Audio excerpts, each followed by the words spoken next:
Muy bien, buenos días con todos. Vamos a dar inicio a las conferencias. En esta ocasión vamos a presentar al doctor Philippe Palanque.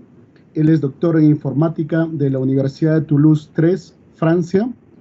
Él tiene un índice SCOPUS 21. Es un destacado investigador en interacciones humano-computador, autor de diversos libros especializados, escritos y diversos artículos de revisión por pares. Es coordinador en jefe de la ICS Team dentro del Instituto de Investigación en Informática de Toulouse. En esta ocasión, Philippe. It's an honor and a pleasure to be the first speaker of this conference addressing the important and complex topic of human-computer interaction. Thanks for the other organizers for working hard and keeping the conference alive despite the sanitary worldwide conditions. I'm really sorry I'm not skilled enough to speak in Spanish and present in Spanish, but I will try to do my best to be understandable. I would be very happy to get questions even during the presentation, so feel free to stop me and ask directly. As it was just said during the introduction, I will be talking about the issue of having automation and designing an interactive system with automation inside. That would be what I will be talking about. And I will show you that in some cases, people have been trying to do that and were terribly failing. And in other cases, people were very successful. I will use these examples as a way of trying to highlight some lessons learned and providing some design guidelines on how to use automation in interactive systems. I have seen throughout the conference that a lot of people will be dealing with different aspects of human-computer interaction, including accessibility, user experience aspects, some aspects also for HCI in healthcare, for instance. All these are automation, and but we have to be extremely careful when we do that. So I will start this presentation with a small story, small story about some places where automation has been developed. And I will take the example of what we all hear about, especially in the news. It's called autonomous car accessibility. So if you look at the definition of autonomy, in autonomy there are two different aspects. One is called self-directedness, so you can decide what you want to do. And the other one is self-sufficiency, when you provide the resources or you're able to provide the resources that you need to do what you want to do. This, for instance, is the definition of what a person is an adult, is when they reach this level of autonomy of being able to direct themselves and to provide resources that they need for themselves. If we look at this definition, none of the systems we are looking at nowadays are autonomous, and we are far from that. Okay, even though people will claim that autonomy is there and full autonomous systems are available. I will take an example from October. Musk, I guess you the rocket is doing, like SpaceX and the Tesla cars, stating that Tesla cars will be fully autonomous by 2017. So if I come back to the definition, that would mean that the car will decide what they want to do. So they can decide to go from one place to another place without any problem on their own.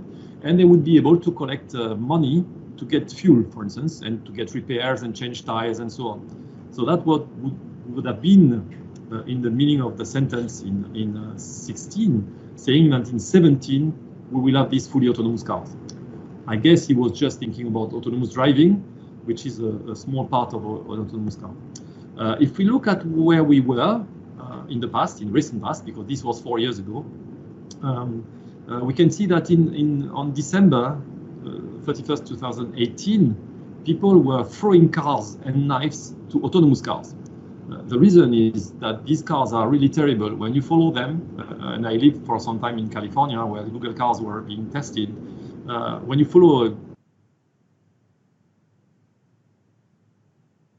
don't know why they will turn, you don't know why they will stop, you don't know why, and you just want to be away from these ones. And if you are a pedestrian in a city that is doing intensive testing on autonomous cars, you just want to throw stones at the cars, and that's what people were doing in Arizona, for instance. If we look at where we are now with respect to this kind of prediction from Elon Musk, we can see that now we are able, on today, to drive autonomous cars like Tesla, but you have to remain 10 centimeters away from the driving wheel all the time. This is the regulation, and it's mandatory to do that.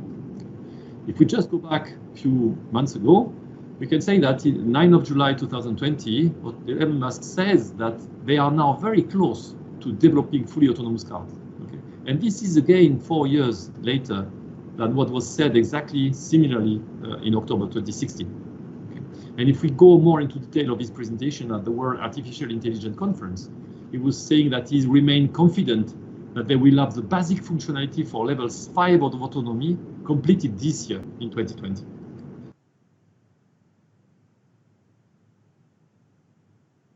Something that they call level 5 of autonomy.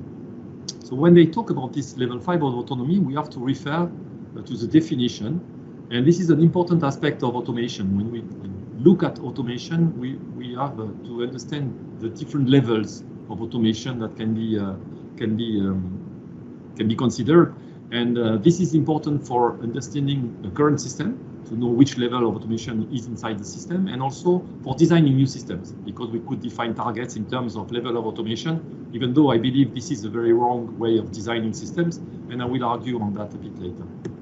So if we look at these levels of automation for cars, this is defined in the standard, it's called a J3016 standard from the SAA, and you find in fact 6 levels from 0 to 5, the level 0 being no automation, and the level 5 being full, so-called full automation. And you can see that the first 2 levels are blue on this slide, and the 3 other ones are green, and the first 2 ones is never autonomous, but it's helping or is augmenting the human operator, while the other ones are replacing the humans. That's why you change of color. And this is a diagram that you can look at in more details of. And this is a very nice, I think, decomposition of automation levels, because you can see that we have a description of the functions that are embedded. Now we try to highlight them. I hope it's functioning. But you can see here, for instance, that we have driver assistance, partial automation. As I said before, this is the blue information of supporting the human. Okay, so the human is still driving, while here we move to the autonomous system is driving, so the system is driving. And you can see here at full automation level, the full-time performance by an autonomous driving system of all the aspects of the dynamic driving task under all roadway and environmental conditions that can be managed by a human driver. That's the top. You can see here, you can sleep in your car if you want. And this is what Elon Musk is arguing when he's talking about this level of automation for the Tesla cars, for instance.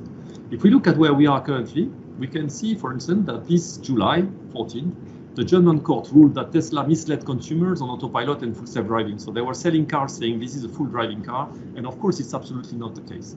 So now they are banned, it's written there, you can see it at the bottom of the slide, they are banned from including full potential or autonomous driving or autopilot inclusive in any advertising material for Tesla. Okay.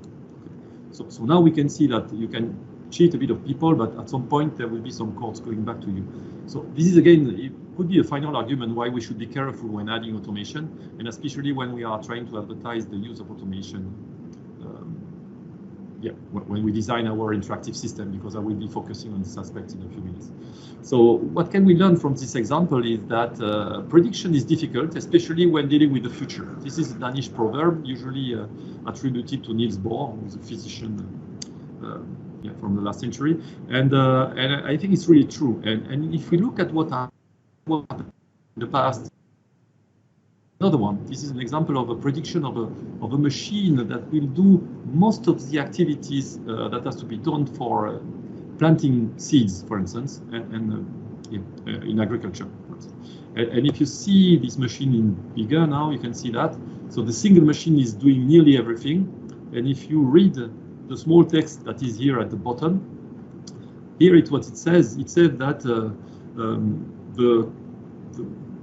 machine, the miraculous machine, will cultivate, fertilize the soil, sow, germinate the seeds, and all in one operation. Okay? That's exactly a similar statement than the one said by Elon Musk about the autonomous cars. And if we look at what we are now, okay, this was for more than 100 years ago, the drawing I was showing to you. You can see that we have a lot of machines which are doing each of them a specific task, like break the soil, like cultivate, fertilize, sow. And one interesting aspect is that we still don't have any machine that is doing germination, and you cannot put the seeds in a machine automatically germinated. So we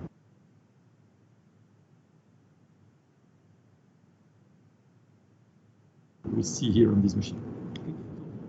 A century ago, people were doing similar predictions, and we are still not there, even though people are still working on that and trying to find solutions to the problem that humans are facing when they are doing their work. Because this is exactly what we are dealing with, is trying to support people doing their work by machines or computers, in our case, in everyday condition if possible. And so where we are, it's here. And if we look at where we are, this is a dispenser that you can find in many universities, for instance. And it's just because you want to do it doesn't mean that you can. So these people designing this system want to make them reliable and functioning, and they don't function, they break down. And this is a bit simpler than an autonomous car, just a bit, very simple.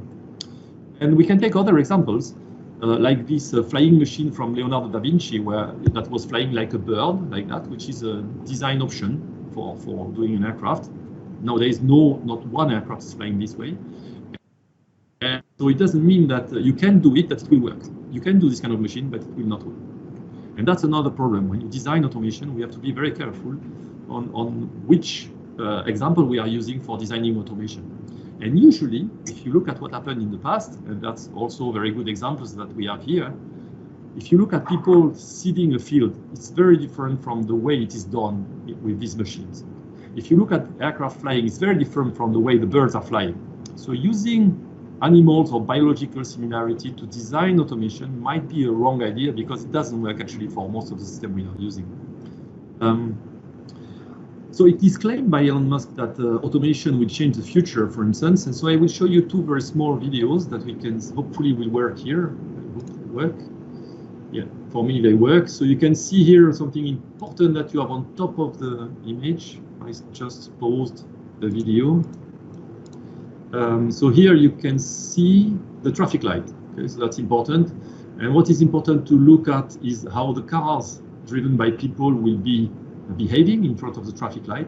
And what you will see also is that there is a crossing here, and there are people by the crossing. So I will start again the video now. Sorry. Go back.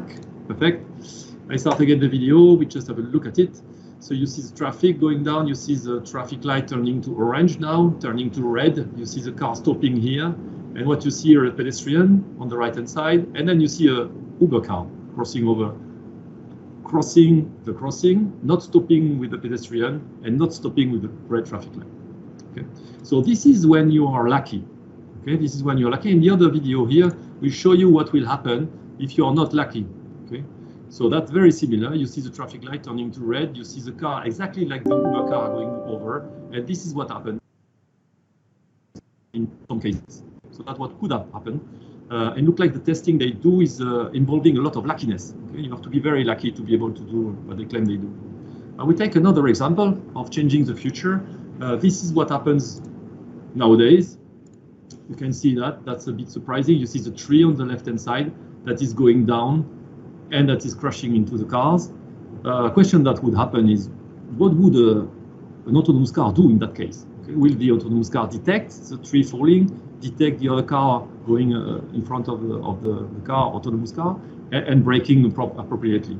Okay. Well, there is an answer to that, which happened in June this year on a highway in Taiwan. And you will see on this video, Tesla car on the right-hand side, yeah, braking and then going inside the truck directly without stopping at all. Okay, so I can do it again if you have not seen. So there is Tesla car autonomous driving on the left lane. This is the driver of the truck who's been going up the motorway to try to stop people. Of course, the autonomous car is not understanding that the guy is saying, be careful, so you should stop. So the autonomous car is just going faster until the very last minute, braking and crashing into the truck, which is on the floor.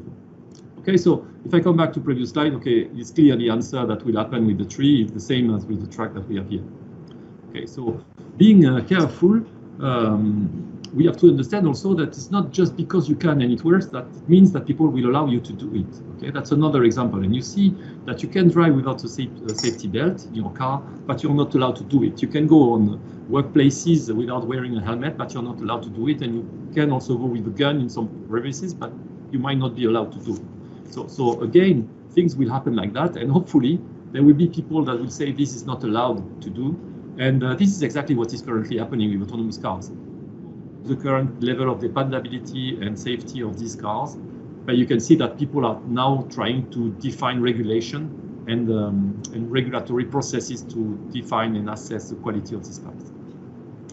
So what have we learned from this example? I just summarized that in this slide, which is predictions about the future are difficult, so we should be very careful, all of us, saying, I will do an autonomous system for making students learn by themselves computer science or programming, for instance. We should be careful because predictions about the future are very difficult. It's not because that you want that you can do it, or we want that we can do it. It's not because you can that you should do it. It's not because you can and you want that you will be allowed to do it. It's not because it works that it will work all the time. It works a bit that it works all the time. It's not because it works under some condition that it works all the time also. So again, understanding all the conditions and all the possible use will be the way of assessing the quality of the design and the quality of the functioning of the system. So if I can summarize, we have to consider automation very, very carefully, especially if the technology is not there yet. Okay? And this is exactly what they do with this autonomous car. They want to use AI systems that are currently not available. They design them at the same time as the automation. And of course, this will be a problem, and it is a problem. And they are spending years. And now we can see some of the manufacturers like Renault, a French manufacturer, or BMW claiming that they don't see any level 5 before 2050, which means they know that it's absolutely not there. Okay. If I just try to outline, propose an outline of the presentation, I just gave you the small example about automation and in the automotive domain that we can see now from some companies, and I will use that for going to the other side, which is where automation has been deployed, where it has been designed and developed, and where it's been useful for supporting operators in doing their tasks, for instance. And I will take some examples. I've prepared a bit more than what I will show to you. They would be in the supplementary slides, so we can talk about that if there are questions about it. And then I will try to give examples of specific automation, use of automation in interactive systems. In the system that we use every day in our computers, there is a lot of automation inside that people have been adding very carefully and that we use every day, and we use without even knowing that it's there, which is one of the targets of this automation. And I will just conclude with some lessons learned and perspectives. So let's take the example of air traffic management. So if I give you a crash course on what is the job of an air traffic controller, you have it here on this slide. The job of an air traffic controller is to take an aircraft from one position to get it flying until another position, an arrival airport. So departure airport to arrival airport. And one of the complex tasks of the controllers will be to organize landing, because in this location, the airports, all the aircrafts are getting very close to each other, and there is a very interesting problem of scheduling the way to organize the aircraft which are incoming for landing, for instance, and getting to their gate. So this is the problem that people have in air traffic management. And currently, this is done by air traffic controllers looking on the radar screen, for instance, on what the people are doing, what the aircraft are coming from, speed, quantity of fuel they have, and so on, and they organize the scheduling of landing. And you can see an example of this scheduling here. If you have multiple runways on an airport, you will see that the aircraft are coming following a given path, and they will be organized for landing one after the other at a given time. So what is adopted by Eurocontrol is guidelines about the arrival manager. So that would be a system that would support the activity of the controllers for producing this list of landing. And you can see here a screen of a computer screen of a prototype system that has been developed by a company, a software company, for presenting this scheduling to the air traffic controllers, and this scheduling is done automatically. In the Humano specification from Eurocontrol I was talking about before, from 2010, it was said that this tool was designed in order to support the user. So the idea is just to have this tool on the side of the air traffic control workstation, and people can look at it if they want some help or if they have some question, or if they are not completely sure about what they should do and so on. What has been decided very recently is that now the system must be followed by controllers.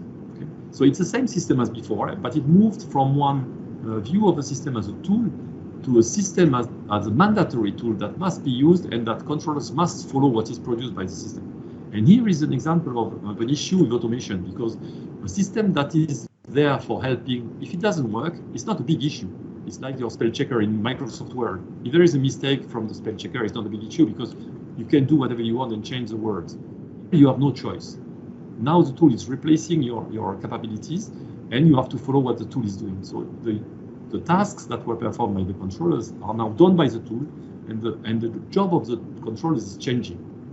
Okay? So we have to keep this in mind, because I will come back on this example, for instance, later, because that could be a design aspect of the system. I want to replace the user, or I want to support the users. I come back to the automotive domain again. We can look at one of the arguments of people pushing for more automation in cars is that usually they claim that there are a lot of accidents or car accidents worldwide, and that people would be dying because of the people not driving properly the cars. And if you look at this study about what was happening as accidents in 2014 in the UK, you can see that the condition attributed to accidents were mainly based on failure to look properly. And that was a big share of the accidents in the UK. And you can see that this is even more in terms of small trucks, for instance, and vans in the UK.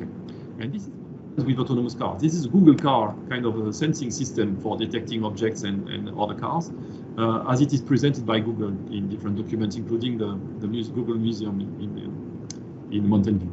And if you think about a real case, when you were driving last time, or in winter, for instance, you might have been having these kind of things, and the kind of weather conditions. And the question would be, what would the system that we have just seen would be doing with respect to that? Because that we were having here for accidents, this is in the UK. I have nothing against the people from the UK, but we know that the weather conditions in the UK is very different from Spain, for instance, and other places, of course, in the world. And this is more likely that the kind of weather that we get. And if you look at where the cars have been tested so far, they have been tested in California, where it doesn't rain, and even moved to quiet places like Arizona, so there is even less traffic. And there is no argument and no safety argument that this will be functioning for this kind of weather condition. There is no argument that it will be functioning for this kind of things happening. And there is no argument that this will be functioning for avoiding this lady crossing on the pedestrian here. So here again, we have plenty of problems based on not only the design of the system itself, but the understanding and the assessment of its quality in terms of evolution of the working conditions, for instance. And so we could say that, oh, he's very against autonomous cars and automation in the car industry, and this is absolutely not true. Okay? If we look at what happens, and you look at your cars, for instance, or the car you might have seen on TV and so on, you will see that there are a lot of different automation designs in a car. For instance, you can see that automatic gear shift is available, and most of the car in the US, for instance, offers the facilities of having automatic gear shift. There are cruise control systems that are widespread also. There is the ABS system that is preventing people from braking too much and making the car slide when you brake. There are some advanced driver assistance system. There is the airbag, for instance, which is automatically inflating to prevent people from dying in a car accident, etc., etc., etc. So there are plenty of automation available in cars, and all these automation are very different from fully autonomous car. What they want to do, they want to reach a certain goal, and they want to do this goal very well. So the airbags, for instance, are extremely well at doing what they have to do, and they don't do something else. So it's a small tool that is doing some task, or one task, let's say this way. And that's what we can see that fits very well with what I was presenting for agriculture before. We have a tool for a task, and this task is integrated within the human actor doing the driving of the car. Okay, so it's very different. And even though we have these kind of things, you all have heard about the problem that people are facing with these small automations, like the cruise control system, for instance. And for instance, in 2009, Toyota has been recalling millions of cars because there was a problem with the cruise control system. And the problem from the cruise control system was later, much later, attributed to not following best practice for software, real-time life critical software development, and that a single flip could make the system malfunction. So again, you can do small functions, but even within the small function, you have to be extremely careful on the way you implement these functions, because there might be some use cases that will go beyond the setting. So now I'll move to another domain, that would be the space domain. So I left the slide, but I removed the content. So in space domain, there are different ways of doing automation, and they are done both at the satellite level and also at the ground satellite control workstation. I would focus a bit more on automation in aviation or in avionics, because it's really widespread, and there is a lot of automation there for many, many years. I give you an example on this slide, and you can see that the autopilots were already around in 1910, so they were, of course, mechanical autopilots, and you can see that automation has been increasing over the years until now what we call the fourth generation, which was started with the A380 aircraft from Airbus and followed by other aircraft, including Boeing ones.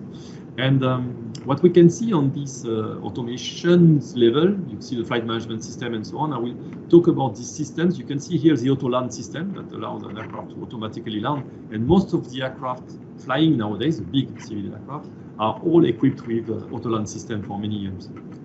So I will just show you the basic principle of automation in aviation. And to show you another aspect of automation is that in aviation, so these slides look complex, but it's not complex. We have 3 loops imbricated of automation. One, when the pilot is using the side stick to fly the aircraft, that will be using some engines, some small electrical engines and fly-by-wire, it's called, to trigger some commands on the flap, for instance, of the aircraft. Okay, so that's the first level of automation, which is allowing the pilot to directly fly the aircraft. Then we have a second level of automation called autopilot. And the autopilot can be programmed, for instance, to reach a certain level of altitude. I am flying at the level 200. I want to reach level 300. I will select this new altitude on my autopilot, and I will engage the autopilot to reach this altitude. Automatically, the aircraft will increase the engine's power, thrust, to keep the same speed, for instance, and reach the level. And when this level is reached, then the system will come back and wait for another order.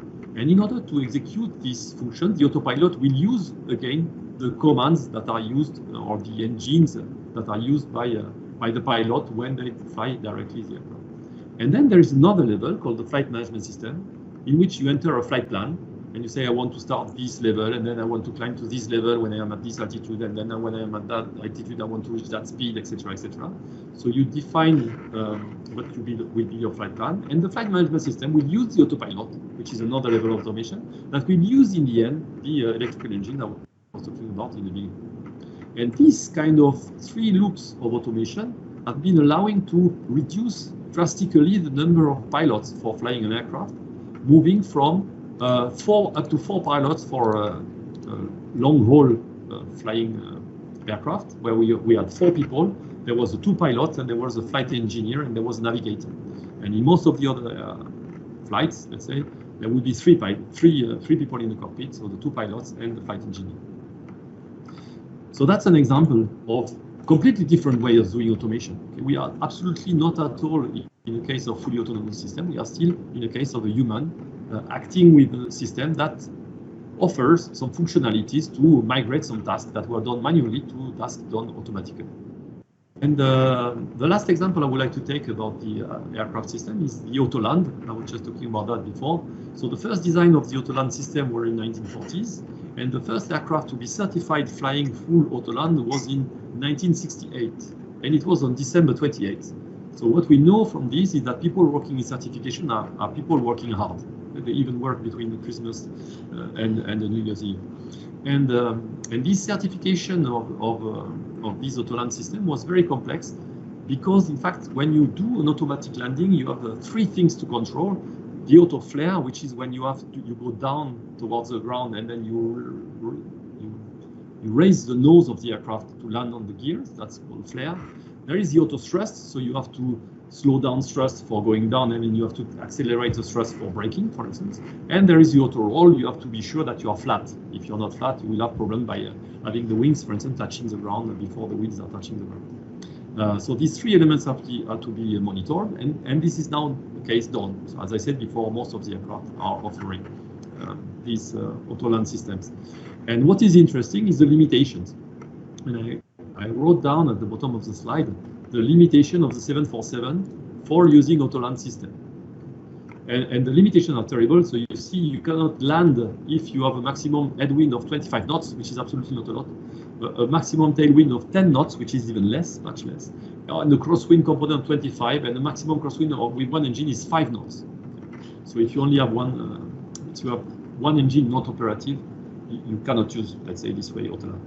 And that would be seen as a huge restriction of automation use, which is the case. But then we have to think again, why was automation and auto-land added to this system? It's not because pilots are not able to land. It's that in some cases, under certain conditions, it's not possible to land for a human being. And this is especially when you have fog. If there is a lot of fog, like in Lleida sometimes, for instance, then you cannot land because you cannot see the ground. And the auto-land system will exactly perform in that case. And what you see and what you know when there is fog is that there is no wind. So the problem of wind here is not a problem at all, because you can land when there is fog, and that was the target. To increase operation, to increase the use of the system, to go beyond the use that people could do with this system by making possible to land under bad weather conditions. And now the question is it good to add automation to aviation or not? And here you have the examples of fatal accident rates for different categories or generation of aircraft. And the fourth generation I was talking about, the 380 and the Boeing 787, for instance, have here much lower accident rate than the other ones, for instance. You see it's 10 times more dependable. So one could say very easily that thanks to automation, the aircraft now are safer. Well, we have to be very careful with what people would call in automation or in safety in general, correlation versus causations. So what I just said before is because of automation, my systems are safer. It's not because we have a correlation between the increased level of automation and at the same time a decrease in accident that they are causation. It was because of automation. And you can see here some funny examples of US spending on science, space, and technology that has a correlation for suicides by hanging, strangulation, and suffocation. And you see the curves are the same. And here, which is the number of people who drowned by falling into pool, and the films from Nicolas Cage, for instance. And there is another one, which is even fitting very well until the end, is the age of Miss America and the murder by extreme hot water and hot objects. So we have to be very careful. It doesn't mean that there is a reduction of accidents in the aircraft industry, that this is due to automation, but we cannot say it's absolutely independent. The last example I would like to take before going to the kind of conclusion of the presentation is the use of automation for trains. So I just on here. So in a train, for instance, some trains, not all of them, but some trains, you will see that we have what we call the dead man switch, which is that it's possible that the driver is dying, for instance. And this is extremely dangerous if the train is working full speed. So every 20 seconds, the human being must press a button, must do something, so that the system knows that the human is still there to monitor the system. So there will be an alarm light, there will be a sound, and the driver of the train must do this kind of thing. And this is an example of automation. It's not a function that was there before, a task that the pilot has to do or the driver has to do before. It's a function that has been added as a safety net. So it's there for preventing accident from occurring. So that was a kind of an overview of the use and the types of automation that we have in different domains. And I will just now go quickly to the domain of. I'm trying to go quickly to the to the other domain, which is one of most interest, especially for the conference that we are attending, is the use of automation in interactive systems. So to present small examples again of automation, I will just introduce the architecture of interactive system. So in this architecture that we call NeonMeet, you can see that we have here the input chain. So we have the hardware devices like the mouse, the keyboard, etc. We can have a voice recognition system. So this all will be input device, and there will be drivers associated to the input device, like we have on Windows system, for instance. And then there will be an output chain, which is using, for instance, a screen or a loudspeaker for voice synthesis, etc., etc. They will be very different, but they will present information to the user. So user is here, providing input to the system and perceiving output from the system. And inside the system, we have more generic elements like the dialogue and the functional core of the application, which means what the application is actually doing.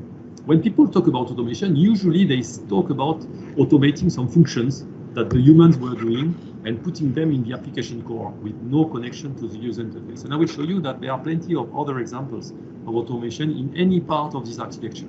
So I will just start with the input device level.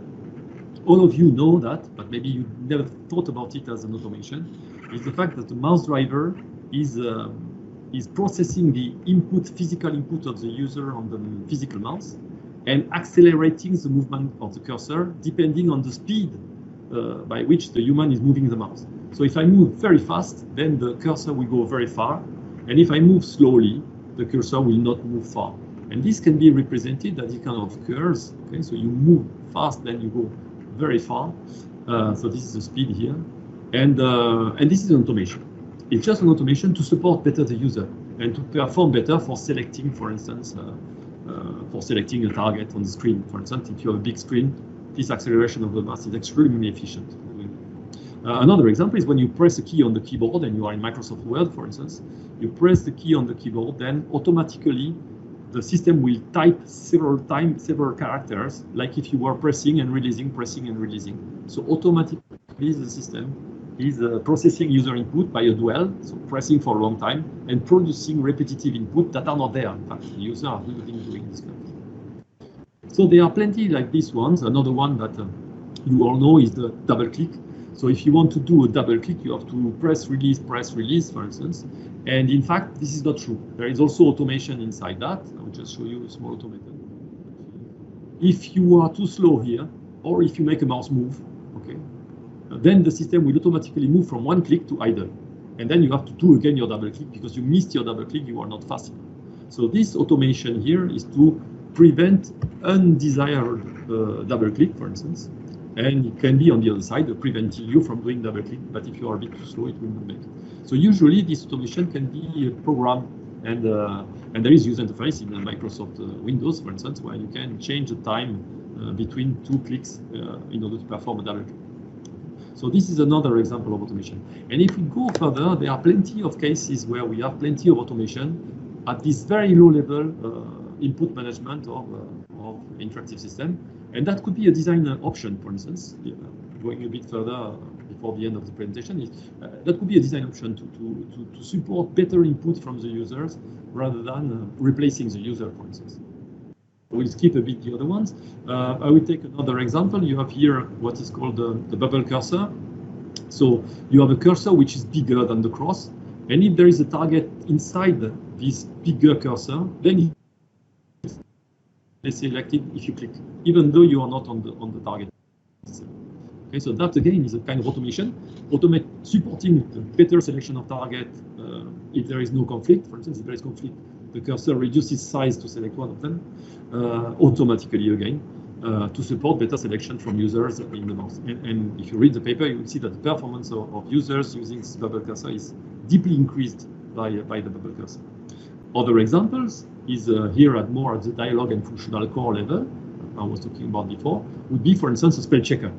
And the spell checker will automatically perform some tasks that were before done by the users that we have here. So if you look at bigger, here you see some proposed correction. What is interesting here is that automatically a correction is proposed. You cannot prevent that from happening, but the correction is not made automatically by the system. So we can see that there is a bit of automation in some part, but there is no full automation, leaving the user in charge of deciding what has to be replaced and what has to be replaced. So this is again an example of automation design that is a critical aspect if you design user interfaces. If I go back on the other side of the architecture, we can look at the rendering, and on the presentation aspect of objects to users, for instance, again, automation is available. And usually in that case, automation will be by animation. So the system will automatically trigger changes on display in order to produce additional information. I think the best example of this kind of thing is when you look at Kineticons, which is a paper from Chris Harrison and colleagues, presenting exactly a set of ways of doing. Yeah, okay, good. The PowerPoint nearly crashed. A set of possibilities for designing animations on icons. Via the presentation, there is a small video in the slide, but I will not show them. Another example is another paper called Dwell and Spring here, where you use the scroll bar. Okay, you press the scroll bar, you go down, and when you want to release the scroll bar, it will come back to where it was in the beginning. So that's a kind of automation at the interaction technique layout, also as input and as output. So we have multiple here levels of automation that are including the same interaction technique. So to prevent you from going to at the bottom of the paper, and then you have to go back to where you are because you wanted to check references, for instance. So now I will just switch the summary of the talk, and before we go for questions. So if I try to summarize, I would like to say that if we look at automation, we should do the same that they were doing in the 1600, for instance, the medics or people working in medicine were doing at that time was to try to understand the human body. And the human body is complex. And in order to understand the human body, you have to look at anatomy, which is the various objects inside the body, and the physiology, which is the functions that the parts of the body are doing, for instance. And looking at automation this way will show you, and I've done that, of course, through the example, will show you that there are plenty of different types of automation. And I just list some of them, but I will come back on this list. Some of them will improve the user. Some of them will increase the comfort. Some of them will support the users. We've seen that for Aman, for instance, or the mouse acceleration. Some of them will protect the user, like the safety net we were talking about trains. Some of them will support intelligibility, so you understand what's going on in your system, like animations. Some of them will replace some activity of the users, for instance, a spam filter that you have in your mail client. Some of them will entertain the user. Some of them will increase context of use. For instance, the auto land that will allow you to land even though there is fog, etc., etc. So we have plenty of different types of automation. And before we want to do design of interactive system, including automation, we have to be very careful about what kind of usage we want to have of automation. If we slice automation complexity, we can see that in fact there is no fully autonomous system. That's what I said before, far away from that. And then what we have to understand is that we can only design partly autonomous system. And if we do partly autonomous system, again, the whole complexity of designing interactive system is here. Everything we do in human-computer interaction will be there again, but with some component that will be autonomous component or autonomous function. Some other aspects I will not be talking about is, for instance, authority. If we have an autonomous system doing part of the decisions, then who is responsible, for instance? Who has the authority to stop the system, etc., etc. And what we must not forget is that automation does really bad things, okay? And it does things not one at a time. It will do terrible things millions of times because it has no understanding of what's going on. So a human doing the packaging of corn here would immediately see this is a corn and onion is wrong, but the machine can produce thousands of these bags without ever thinking about it. So lessons learned, because I have a couple of slides left. If we want to design system, I would propose that the first thing to do is to look at the system we are having and to study this anatomy and physiology of automation. And in the same way that we learn, for instance, in HCI, the design guidelines or design or heuristics, or also the widgets that are used for designing interactive systems, like the button, the list boxes, the drop-down combo boxes, all these widgets that we can use, we have to know their functionalities, and we have to know why they are useful for, and why we should include them in an interactive system or in a formula, for instance. Here it's the same. We have to know the anatomy of automation. We have to know the physiology of each element and what function it brings. And we have to know that before we decide to design the system. And in order to do that, we have to identify the user tasks, because automation most of the time will be replacing the user tasks, for instance. We have to understand the context and the environment.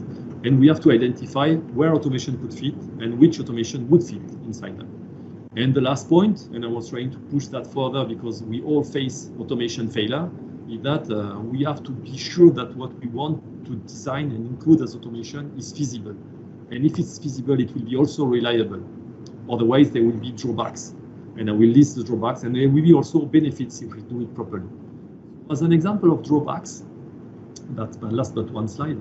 As an example of drawbacks, we can see the de-skilling of operators. So for instance, some airlines are making mandatory for pilots to land at least 80% of the time without the auto land, because otherwise they might lose their skills in landing an aircraft.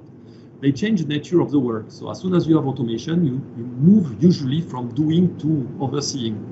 Again, my pilots, when they use the flight management system, for instance, they engage the flight management system for doing a flight, they will not be flying the aircraft anymore. They will be just looking at what the flight management system and checking that the flight management system is behaving properly.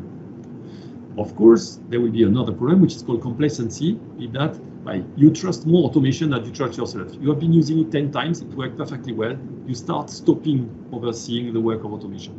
And that could be the case for spell checker, for instance. You trust your spell checker, it says you should change that, you just click on it, and then you notice it was a mistake.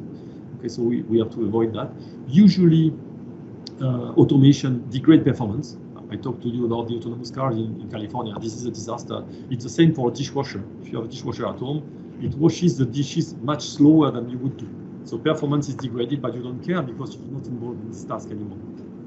Usually, it degrades reliability. Okay, so a sink for washing the dishes is much more reliable than a dishwasher that will fail if you have no electricity, if the other water supply is not functioning anymore, if some parts are breaking, etc., etc.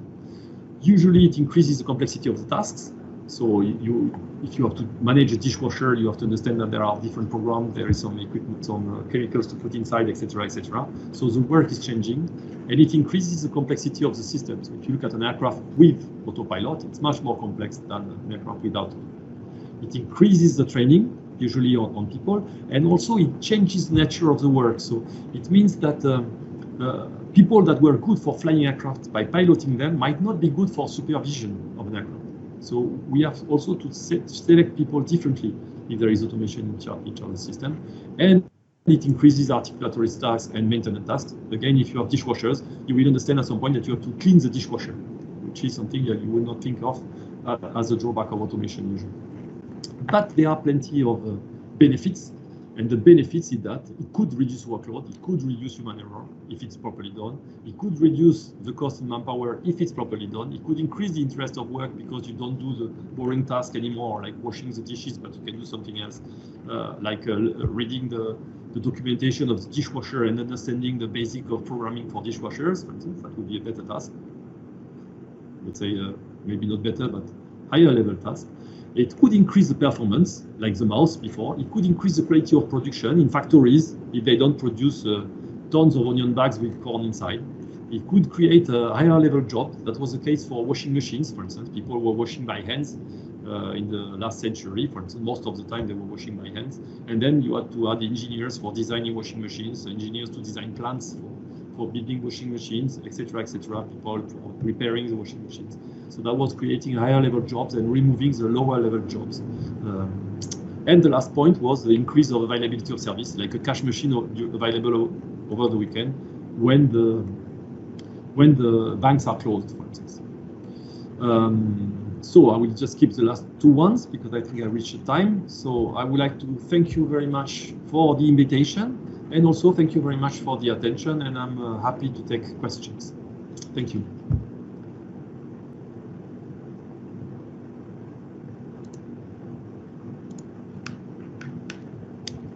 Maybe I need to stop sharing. Merci beaucoup, Philippe. Thank you so much for your excellent presentation. Thank you. Muy bien, vamos a pasar a la siguiente parte que va a consistir en las preguntas que desean realizarle a Philippe. Por favor, los que tengan alguna pregunta pueden escribirlo en el chat de YouTube para que Fabricio se lo pueda transmitir hacia Philippe. Okay, so If everything is okay, our first question would be, is it possible to create experience-based automation?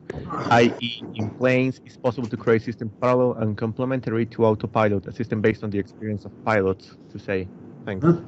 I'm not completely sure about the word experience. Is it related to user experience? So people would have fun and enjoy when they use automation?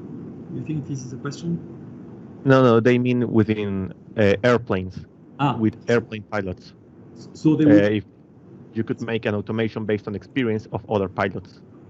Yeah, well, yes, exactly. So that's so there are different maybe facets in this question, but you might want to do that. You might want to design aircraft without pilots, for instance, and make a system that will be flying the aircraft autonomously and replacing the pilots. So that would be a similar, very similar position at the one from Elon Musk with Tesla, which is to replace the drivers and have autonomous car doing the driving instead of the drivers. I don't believe we will ever see that for two reasons. One reason is that we have two pilots in a cockpit because, for instance, they are conditions that require multiple users to interact with the system at the same time, especially conditions when you have failures, for instance. You have to understand what is going on and you have to find workarounds to do that. And usually, collaborative understanding of the situation is better than one person doing it alone. Second element, this is a basic principle in dependability. If you have diversity and redundancy, the same system the same functions can be performed by two people. If one person is dying, then the other one can still fly the aircraft. So this is an example of why we don't have so far any single pilot operations. So the feasibility can be questioned, like for the autonomous cars, because we have to understand that we all the conditions and so on. And the last point is, who wants to be a passenger in an aircraft without pilots? And until we reach this societal or understanding of the population of that you can trust autonomous system, I think we will never reach that. So I'm afraid we won't see that before we all die, but maybe later.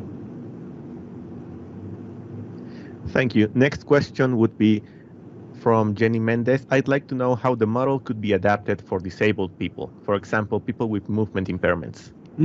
Yeah, that's a very good example. So yeah, I was thinking about that when they said healthcare before. Yeah, and I know a lot of people are working on these aspects in Latin America, and I think it's again, when you cannot do something, any automation would be better than nothing. So I think there is a huge potential for automation there, because people, as I was just saying before, people might not be accepting the technology if they don't trust it. If you have no choice, then you will accept the technology. I can give you a very similar example, which was work we've done with military pilots in military aircrafts, and they know that technology can save their life if they are fighting, for instance. So they are really eager to get the best technology and accept the best technology, which is the opposite of civilian pilots, for instance, because they know the current aircraft are extremely reliable and they don't see the point of having more technology that would replace them. So automation, I think it would be a very good domain to try automation with disabled people, for instance, to support and to enhance their capabilities, for instance. Thank you very much. Next question is one that says, on average, how much time would it require for a proper functional automation system, in example for a car, within a specific route, for example, a route from a house to a university? How much time would that require to be developed, and how reliable would it be? It's a good question. I would say it depends on the trip you're doing. Okay, so if you are close to the university and your house is taking a motorway, and on this motorway everybody is not allowed to overspeed by the 10 kilometers per hour, then it's perfectly safe. And I think you could use the current Tesla cars. So under very well defined conditions, under very well mastered environmental conditions. So like there is no kid crossing, there is no animal, there is no ball, there is no snow, there is no rain, there is no mud. Because the mud, for instance, is a good example. If there is mud, then it can go on the sensors, and then the car is not sensing anything, so it can crash into the next car and so on. And if you look at the past, it's exactly what people were doing with trains. Trains, the main basic argument for trains is to have tracks that are completely secure. Nothing can go through the tracks, or most of the time nothing can go through the tracks, and then you can drive pretty fast and you're pretty safe. So it would depend on how much resources you are ready to spend on preparing the road from your university to your house, and then it could be functional.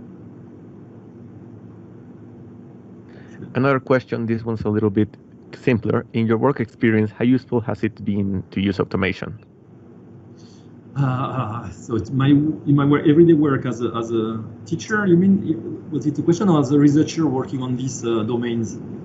Both, actually. Oh, okay. So well, in my work every day, I use a spell checker, for instance, from Microsoft Word. I use automation. The one I like most is, I don't know if you can see me, but it's my watch.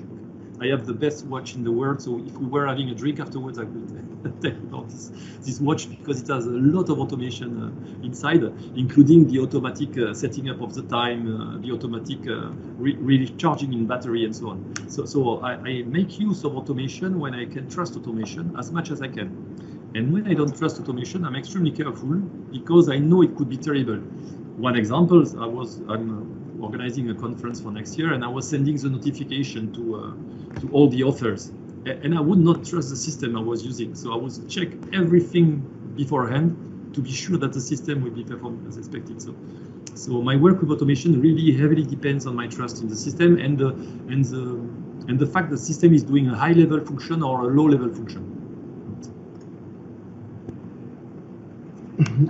Muy bien, Philippe, muchas gracias. Thank you so much, Philippe, for your excellent presentation. Con esto culminamos la presentación de Philippe y le agradecemos por su participación en el evento. Muchas gracias. Thank you so much. Muchas gracias a ustedes. Muchas gracias. Sí. Hasta pronto.